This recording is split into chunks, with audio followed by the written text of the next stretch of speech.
Still Team Human with heart, empathy, and love. Hello, everyone. Welcome to Still Team Human. I am your host, Francesca DeMeglio. This is where we discuss how to keep people at the center of our work, even in the age of AI and other advanced technologies. This is where we elevate the human and understand how people can ensure the new world fits around their best interests. Today, our guest is Kevin Anselmo. He is the founder of Experiential Communications, a consultancy primarily working in the higher education space. And in fact, Kevin and I know each other from that space Indeed. when I was reporting on business schools primarily. It's great to have you here, Kevin. How are you? I am doing great. I am always happy to connect with you, Oh, fellow Italian American from New Jersey. Funny how we have flipped the script a little bit because usually I'm pitching you stories, and here I am where we've kind of organically I've pitched myself, I guess. So that's great right. to Come great story. to have the opportunity to chat with you, and congratulations on launching the podcast.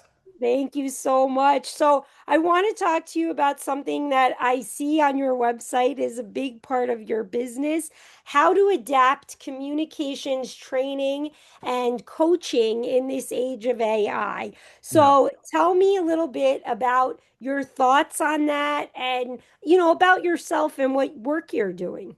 Yeah, thanks for the opportunity. So I've been leading communications workshops primarily in the higher education space for 13 years, really, the number of years I've been running my business. And it's interesting. AI has led. I have a very much a love-hate, up and down roller coaster relationship with AI, like I know you do as well. And one thing that has struck me is like, wow, this is actually a real interesting opportunity to innovate in how I go about running my communications training workshops. And one thing that I realized is a lot of the individuals that I work with over the years, they'll always say things like, "I don't have the time." This is great. I want to get more media exposure. I want to do more op-ed writing, et cetera, et cetera. I don't have the time. And it's really interesting that AI can obviously make you a lot more efficient in how you communicate. Now, there's a huge difference, and I'm sure you'll have a say on this in terms of like, okay, I have a research paper. Let me throw this into ChatGPT and say spit out an op-ed, and then let me go send it to smart, savvy editors like Francesca and live happily ever after. And we all know that doesn't work. So, how do we help researchers and academics, thought leaders, someone who has some sort of knowledge or expertise? How do we help them communicate strategically and effectively in an AI world where they can be more efficient with their time, they can get their ideas out into the world. Those ideas benefit the audiences that reach it, and then also that's helping that individual reach their goals. And so I'm really excited how I've kind of innovated in the way I'm going about doing communications training workshops, and excited to talk to you about that and anything else. Yeah, I love that idea. And I mean, full disclosure, I have used AI to help with my writing. There's no reason not to. But this is where we get into the problems, as you mentioned, if people are just copying and pasting what they get from AI. First of all, you have to be really careful with your prompts. And second of all, you also have to put the human touch to it. It is not capable, in my opinion, of writing a full-fledged feature article that's Sure. appropriate for any publication or That's, any kind of work you're trying to do. And by the way, if you do send it to an editor like that, they're going to know right away. that's right. That's There right. are telltale signs, those M dashes, for instance, we can tell. So tell me a little bit more about how you go about convincing people, one, that AI is okay to work with, even on these kinds of things, and two, how do you decide like the most responsible way to use it and teach that to people? So I think you'll appreciate this, especially looking in your background and still Team Human. Yes, So I actually got some T-shirts printed out. I actually should have had a shirt with me to show since we are yes, doing you the video. told me But about this. basically, the shirt says AI plus human equals impact. So Right.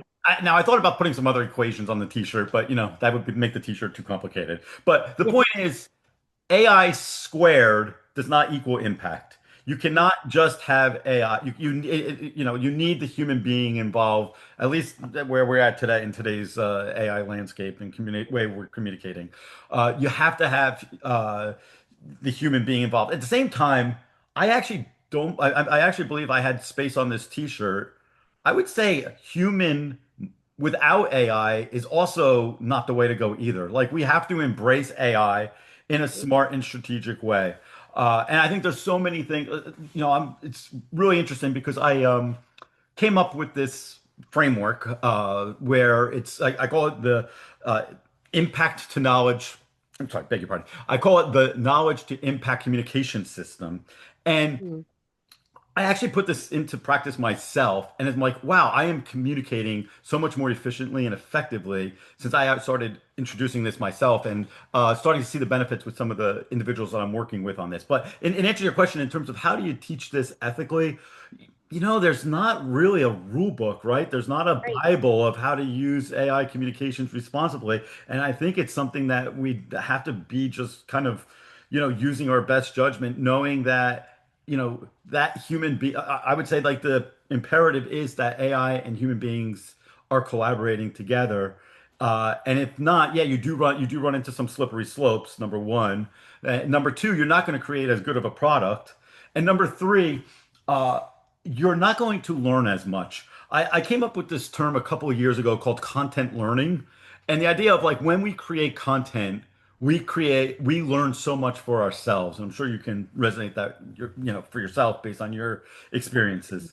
And if we just have AI spitting out stuff, we're not going to be learning and becoming better, whether we're students or whether we're young professionals or whether we're in a senior role, we're going to just lose our ability to learn and understand and interpret. And so I think it's really important that we have that human AI working together for best product, ethics, and learning.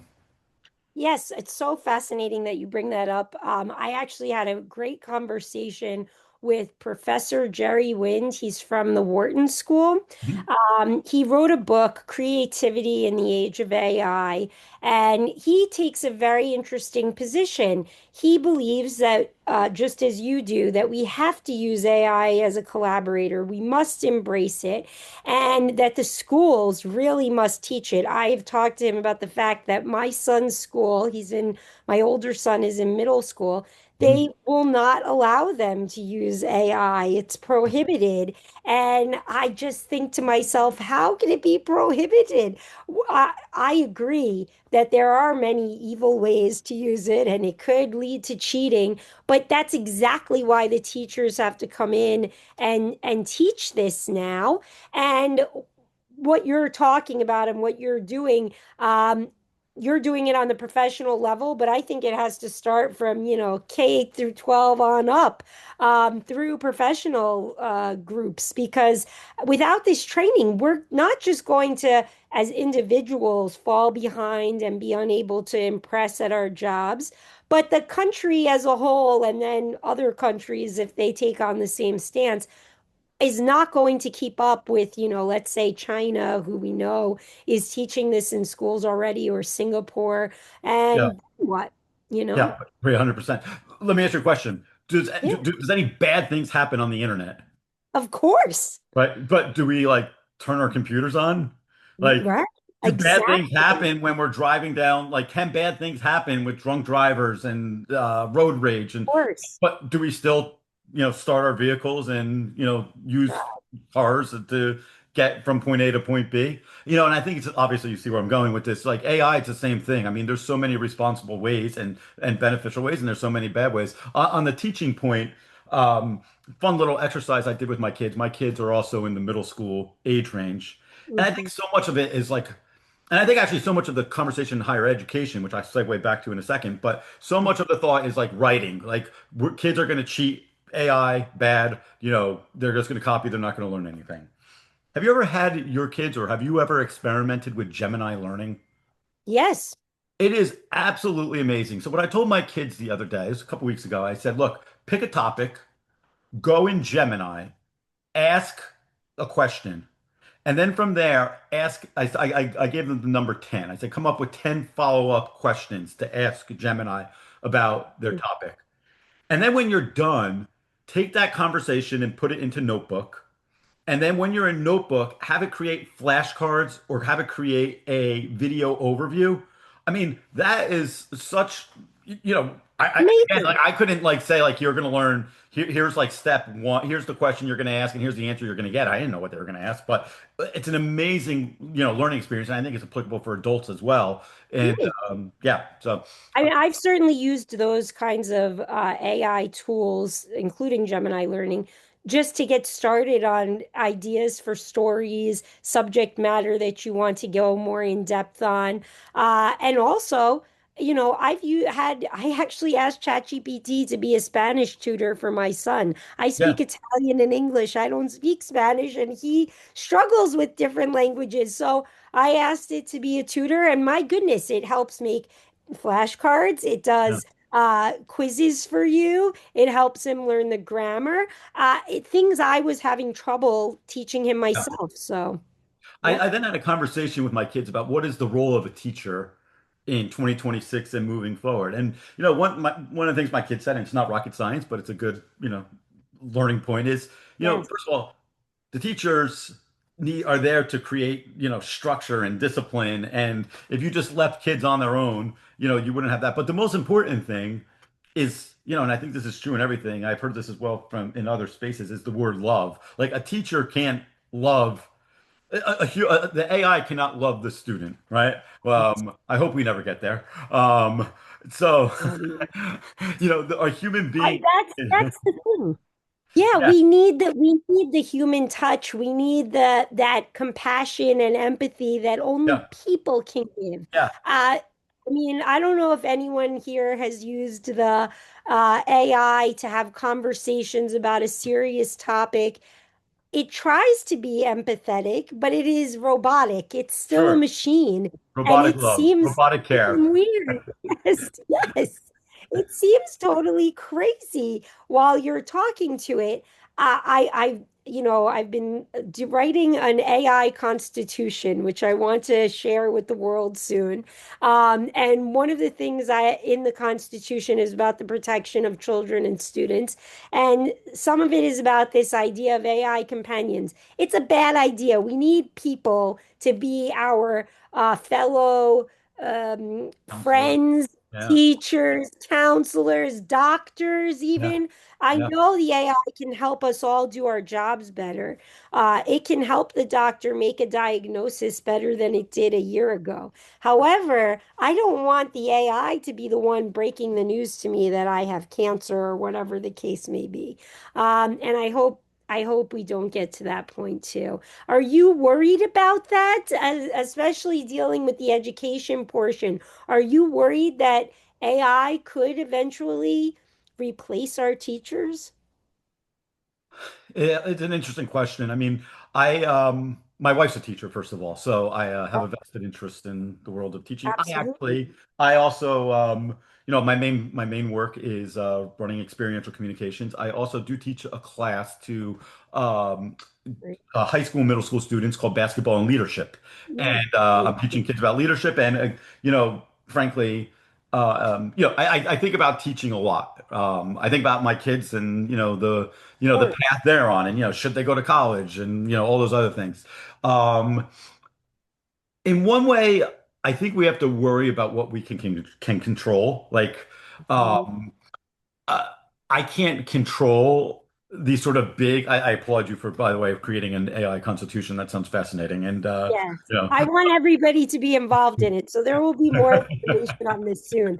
I do want all of you out there to weigh in and share. I think the people, just like when we made a US Constitution, I yeah, think people have to be the ones deciding how we govern this. And if nobody says anything, it's just going to run away from us. And I'm yeah. afraid of I, that. I will say, totally beyond my control. But to your point, I do believe that and I don't want to be political here, but besides everything going on in the world, one of the number one things that people should be focusing on is AI disruption in society. And I don't, I don't see any sort of very few individuals speaking about this in a very meaningful, practical way. And also without practical, I think is a key word too. Is like not also we not in a fear-mongering way.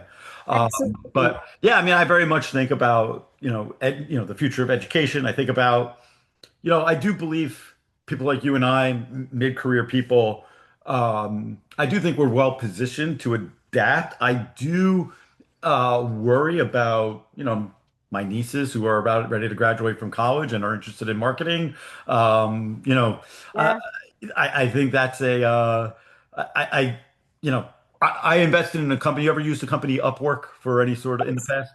Yes. And the other day, I do some fun stock investing, and the other day I saw that stock get crushed, and I haven't looked at the my portfolio. I'm like, yeah, actually, there's no reason why I would hire someone on Upwork to do some of the, because a lot of the things that I'm Or using with Upwork ChatGPT or or ChatGPT Gemini. tasks or Claude tasks. Yeah. So, God. I'm like, let me take my tax write-off here and sell this at a loss. So that's saying, like, I would be very concerned about what are these entry-level jobs going to look like in the future.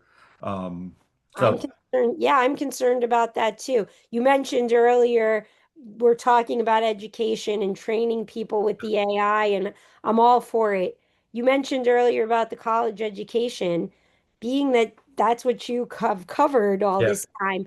Uh, are you concerned that in addition to the other problems that we were already having with college education, with the ROI, the exorbitant investment people had to make in it, that was no longer matching people's salaries. Uh, are you worried that now that AI has arrived, that maybe college will be a thing of the past?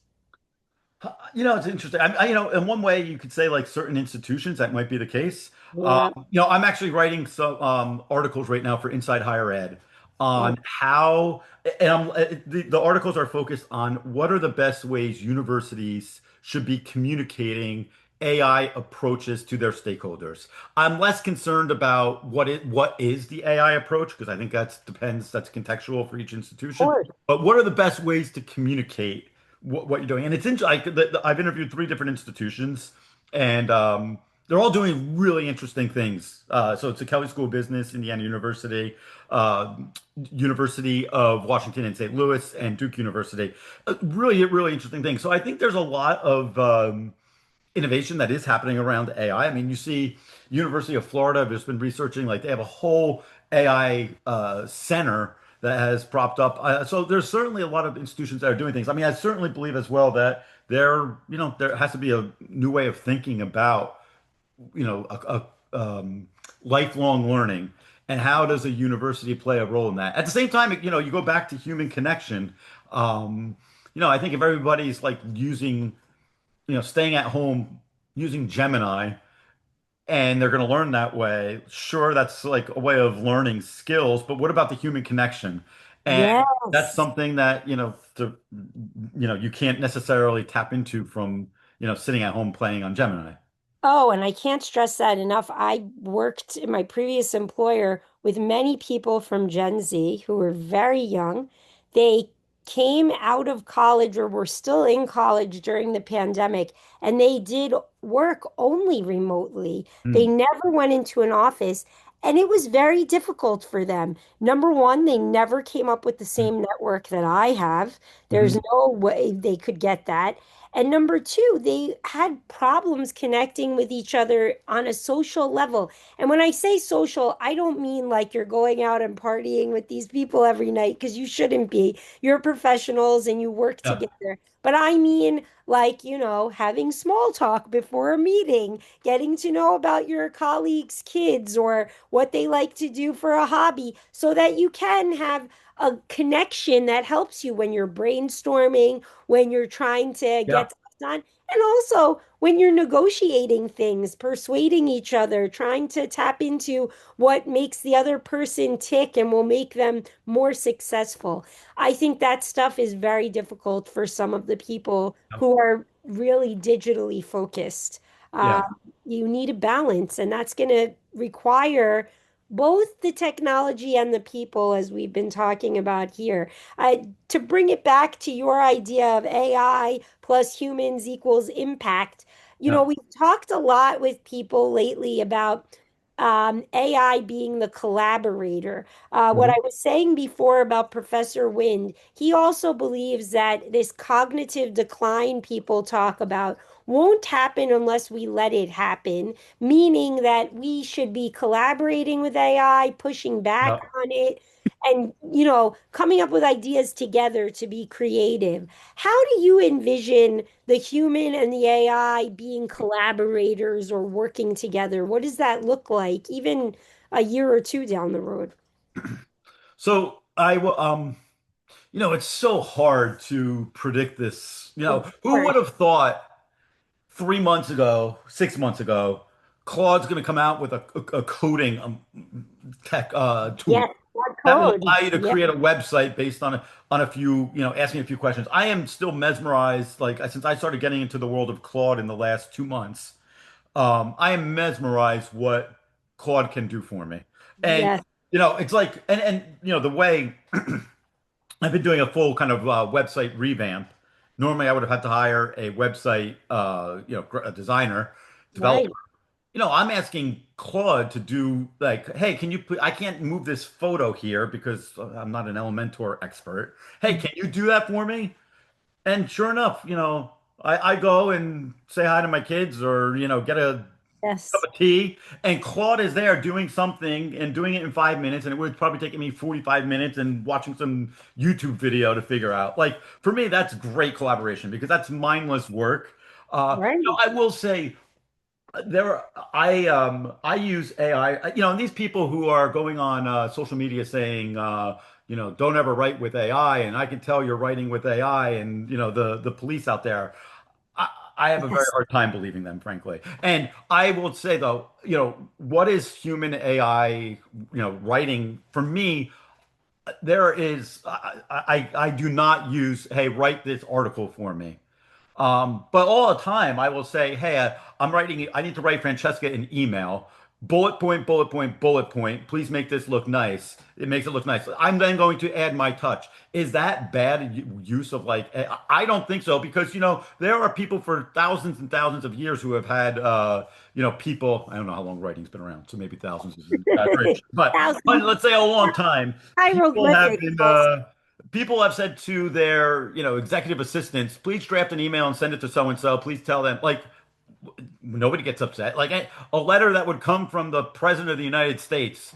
I mean, how many letters of the Well, and it went through so many hands, yeah, that was exactly. So, I mean, I think the idea of like us now, I don't want to say write Francesca an email and I'm just going to sit back and, guess what it's going to write and then I'm going to fire it off, right? Like I want first. to be involved in that process. So, anyway, that's a little bit how I think humans and AI can work together. In terms of the future, God only knows. I mean, it's like I don't know about you, but I am like every day almost when as I'm able to watch like go on LinkedIn Learning and watch a course, go to a YouTube video. It is amazing where if I see a video that came out 3 months ago, I don't want to watch it. It feels outdated. It's really really fascinating. It is going at such a rapid pace. There's no question about that. I find with the writing, I have total transparency. I write the whole article usually. Certainly, it can't add the quotes from the interviews and all of that. I don't do any of that, especially since I don't want to add people's names and personal details without permission and all of those other things. But I might put through an introduction sentence and say, improve this for me, or make Hmm. the kicker stronger, or I really want to make a clever subheading. Often, when I'm writing a profile, let's say I'm writing it about someone who's a golfer, make Yeah. a clever subheading about this point in their life and try to use golf. It helps you. And then you don't have to take what it says word for word, as you said. You can take it and make it your own, or incorporate it into what you've written. We talked before that my father recently passed away. I had to write the eulogy, and I was going on, and I was crying while I was writing it. I put it through ChatGPT and had it give me a good edit and good Yeah. recommendations. And then I fixed it. I didn't have ChatGPT fix it, actually. It gave me the feedback. And you would do that with an editor. That's what an editor does. Let me ask you this. I'm curious, if you're writing an article, Yes. now I'm writing these articles for Inside Higher Education. I'm going to say something. Now I'm using ChatGPT in a similar way. Um, very much this, collaborative, like I'll write something and I'm looking for a word. Do you Mm. find that you're taking more time than previously? Because I Yeah. actually am. Like, and that's kind of counterintuitive because like you would say, oh, here's my interviews that I did, and here's three key points, spit it out, done in 10 minutes. I actually find that I'm spending more time, and I Oh, feel of like I'm creating a much better product. Now, again, if I wouldn't be learning, I wouldn't be able to speak about, what these initiatives are if I'm just relying strictly on AI. But I don't know. I think that's a little bit of what, human AI I think that would is do. true. I think that is true. You do end up spending more time on it because I feel like, oh, I could improve every single sentence if I Exactly. take the Exactly. time to do it. And then you do that. That's true. And I especially do that when I'm, doing this for some other publication, beside my own. So yeah, that is a good point. It doesn't save you time there, but it definitely does save you time for things like writing the emails. I used to Yeah. spend hours doing things like that. Yeah. You don't Yeah. need to do. And it definitely saves you time on copy editing. It can tell you the comma doesn't belong there. You put a typo here. You did this. So I feel like in those ways it does save time. We had Wayne Butterfield on the podcast a couple weeks ago, and he was saying, the great thing about AI and the reason we shouldn't be seeing it as a villain, even though there's been so much pushback recently, is that it's going to give us more time with our family. You just mentioned I can walk away. It does the Yeah. website. I can go see my kids. And I think that's really something valuable. That's definitely one of the benefits. What are some more of the benefits you see? And then what are the big things that are concerning you about AI? Yeah. So, I'll just say, in terms of benefits, I do believe it can make us a lot more creative. Like for people who are entrepreneurial, I have about four or five business ideas in my head. Now I have learned that are all AI related, right? Like, oh, AI for this group and for that group and for this aspect of communications. So I have to learn to stay focused on one thing as an entrepreneur. But AI makes a lot of these things possible. So for creatives, it's really amazing. Like, just yesterday I was watching a Claude Code YouTube video tutorial, and Mhm. I'm like, wow, I should create a game on on communications training. And so there's so many different ideas that can come about. Um, I will also say, I went to a conference I'm based in Sarasota, Florida. I went to a conference in Miami a couple weeks ago, and I heard a speaker share this interesting analogy. And it was like there's a farmer, and the owner, and then there's a bunch of people there, and they're all picking the crops, right? And what happens? The tractor comes out, so you don't need these people to pick the crops anymore. So what did these people do? I'm not an expert in, farming and during the Industrial Revolution, but a lot of these people end up there's new job segments that open up, right? So now suddenly there's a whole market around, you know, assembling tractors, delivering the tractors to the farmers, the technology related to it, then, repairing the tractor, right? So there is this somewhat of an evolution that does happen, and I do think that's there is something exciting about that, where, I'm just looking at my work. Clients don't need to hire me to do basic copywriting anymore, and that was a core aspect of my work. Right. I actually, wasn't my favorite thing that I did. But now, like, I'm able to think differently about, training and using AI in your kind of research communications and getting ideas out into the world. And I do believe that you're talking about higher education. I do think a lot of the higher education discussion about AI is around cheating and how professors should grade papers and really important conversations. But there's not a lot of conversations that I see happening around using AI to communicate research. And like, okay, there's a little niche for me. And it's like, wow, like actually this fits perfectly into the type of work that I do, where it's like strategy first. What are your goals? What pathways should you go down? Then, oh, how can you use AI to deliver on those goals? So lots of really exciting things. Now, the obvious you asked about fears, and I'm sorry, I'm giving you a long answer. In my media training, I say don't give long answers, but I'm excited. This is a podcast. We're all about long answers. Don't worry. Fears obviously like, yeah, what is you can think about what will the world look like for my kids who are in middle school and, Yeah. 6 years from now, 10 years from now, could be entering the workforce. What do those jobs look like?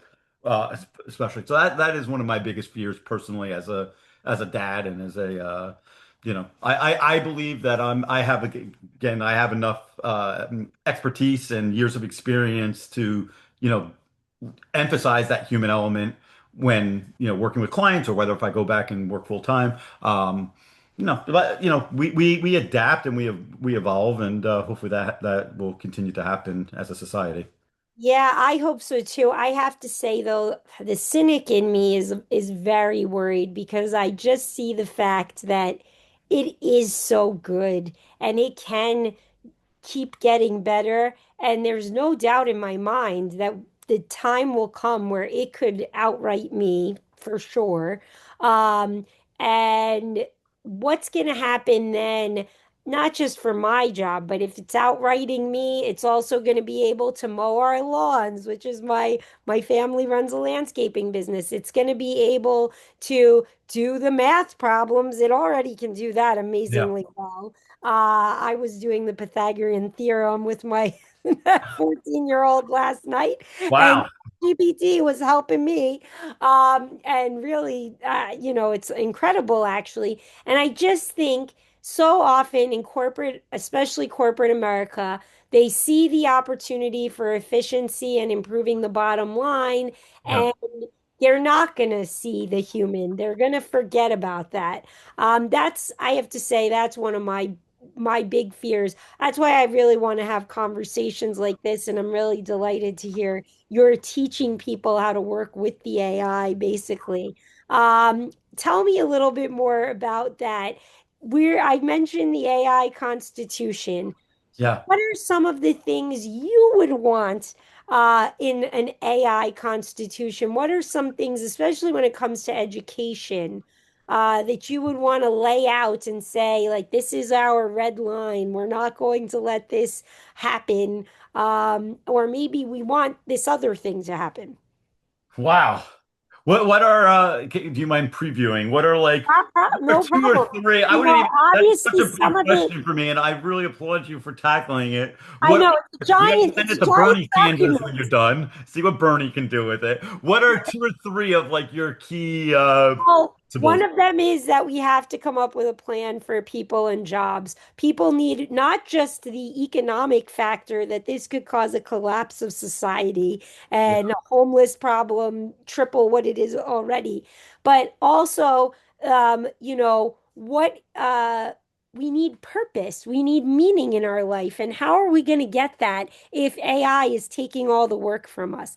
Another thing that I'm really passionate about, this is something that's come up if anyone watches the Pivot podcast with Scott Galloway and Kara Swisher, about the fact that AI companions are becoming ubiquitous among teens and young adults. Hmm. And they are not having human relationships because they're having even romantic relationships with the machines, which is I'm sorry, how does that happen? I don't know. I They're can't, using ChatGPT and things like that, generative language models. There's no rejection. They can create a persona that you is know. you're liking. And they've had a lot of discussion about this. Also, you can have AI. In the case of Scott Galloway, for a little while, he worked with a company that created his persona Yeah. I and see people who are answered talking about that. questions. And he actually decided to do away with it after he saw the parents who were suing ChatGPT because their son committed suicide with assistance Yeah. from a Yeah. terrible thing. So those are some of the things that are, Yeah.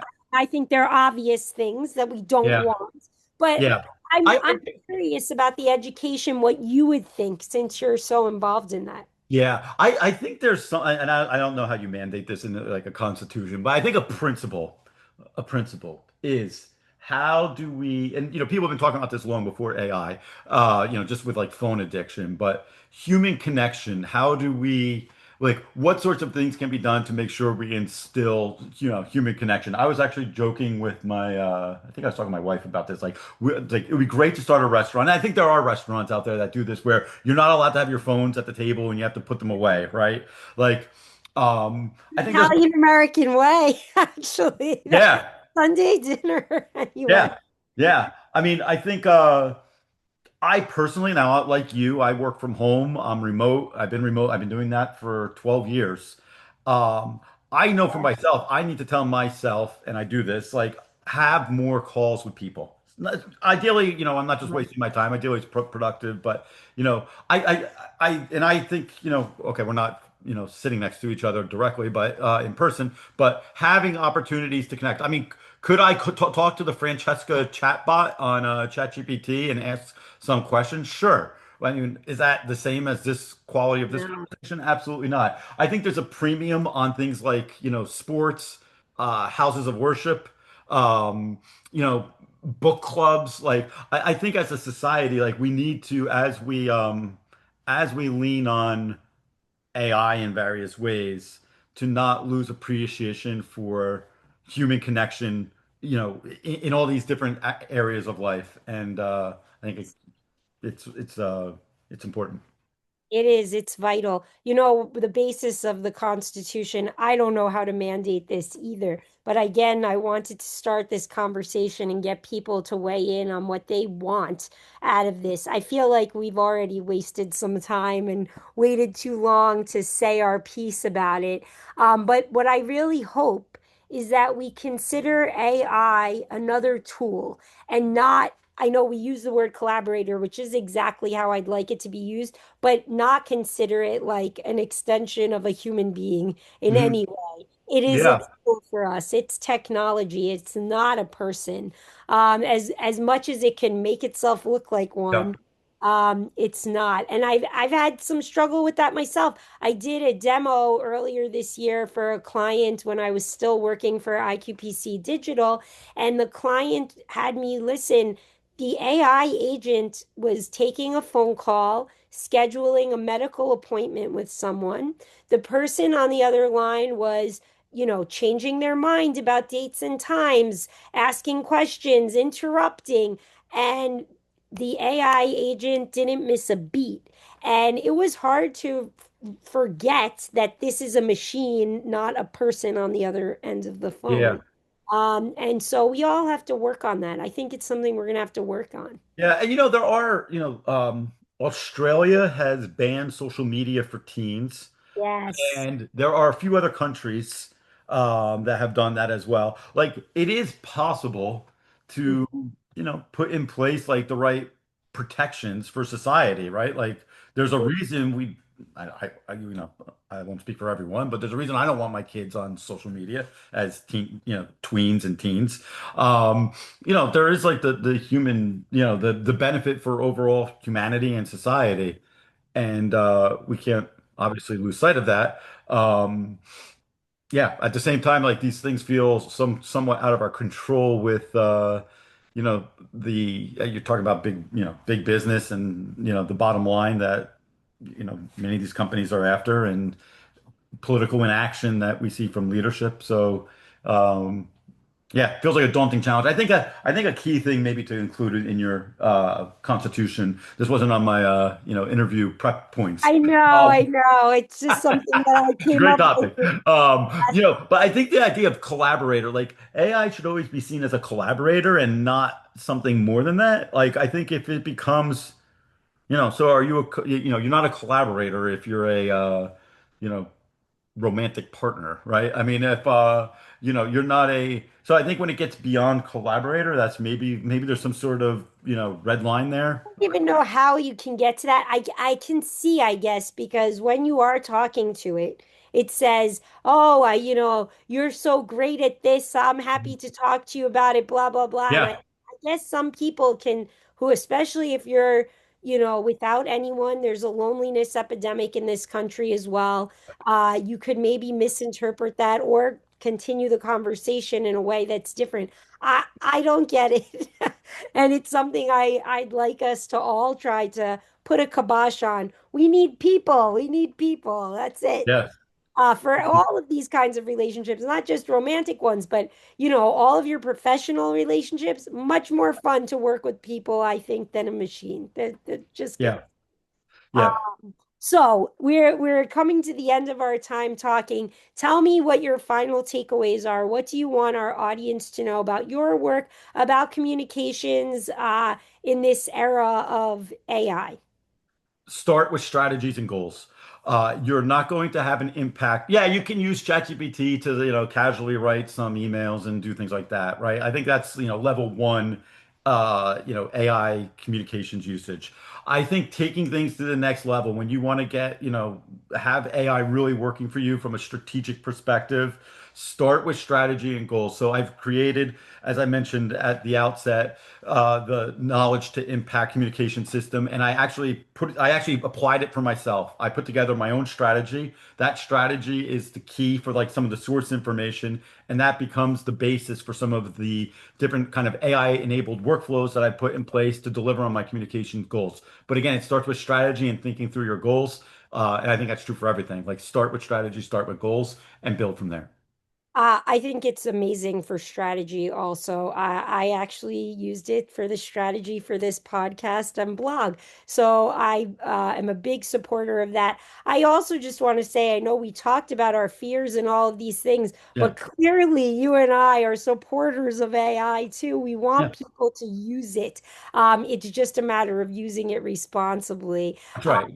Just How like when we turn the computer on, we're ideally using the computer wisely, and we're not going to be hackers, and we're not going to be, Right. it's same Or principles. bullying people on social media. Exactly. I think it's just, and also we're going to have to put some guidelines and laws around how it's used and all of those other things because not everyone is as virtuous as we are and our audience is. So we do have to think about those things. How can people who are interested in your work or who want to get in touch with you, how can they reach you best? Connect with me on LinkedIn, Kevin Anselmo. I think I'm the only Kevin Anselmo out there, Anselmo. Would love if anybody's doing anything interesting in the world of research communications. I would love for you to reach out to me. I'm actually developing some white papers on this topic. I really want to kind of create a library of content that I not only use in my workshops and my coaching, but also just, white papers and materials that can help people use AI ethically to communicate their research and big ideas so that way it benefits them as well as the audience that it's intended for. So That's great. Well, it was a pleasure talking to you, Kevin. I really appreciate it. I thank you so much for doing this. thank you and best of luck with the podcast going forward and the Constitution. Yes.